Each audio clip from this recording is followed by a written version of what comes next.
அனைத்து ஜீவராசிக்கும் இறைவன் படியளக்கும் விதத்தை குறிக்கும் விதமாக மதுரை மீனாட்சி அம்மன் கோவில் அஷ்டமி சப்பர திருவிழா கோலாகலமாக நடைபெற்றது.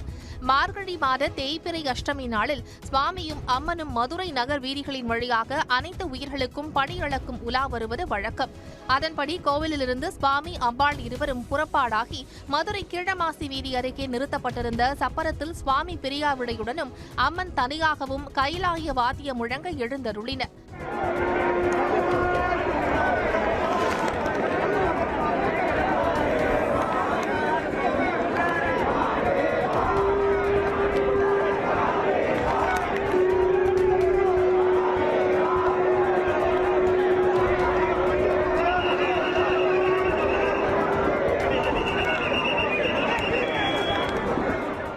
நான்கு மாசி வீதிகளிலும் வலம் வந்த சப்பரத்தை ஆயிரக்கணக்கான மக்கள் சாமி தரிசனம் செய்தனர்.